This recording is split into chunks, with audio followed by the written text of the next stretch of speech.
Help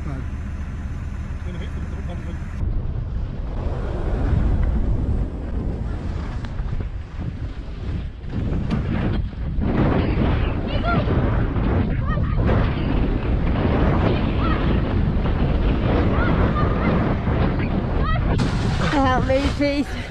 Help me. Help me. Okay, you can breathe. Easy. Easy. Okay.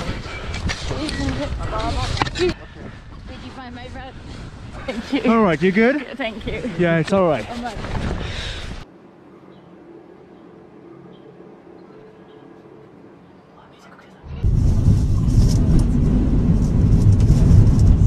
This is not funny anymore. This is.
Unglaubliches Maß, aber es war nicht vorstellbar.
Snow in the Alps is not uncommon. According to the studies are Russia, except the first snow to fall. The first snow in the main cities of Switzerland fall much later. Zurich had the earliest orange date at the first snow followed by Bern, Basel and Geneva. However, the days are averages. Due to the warming in climate today, the first snow is likely to become less. Snow is expected on an altitude of 1,200–1,600 meters. 20 to 15 centimeters of fresh snow can fall in the Alps about 2,000 meters. It's been a long time, but heavy snow continues to fall in many resorts in the Alps, causing a pleasant sight to relive. Swiss authorities have warned to risk about avalanches in mountains region after heavy snowfall. In some eastern regions of the country, up to 18 centimeters of snowfall in 24 hours. Part of the Holmes Valley on the border with Italy were cut off due to blocked roads. Up to 2 meters of fresh snow have fallen in some areas of the Alps. Experts say these are not record, remember, not unusually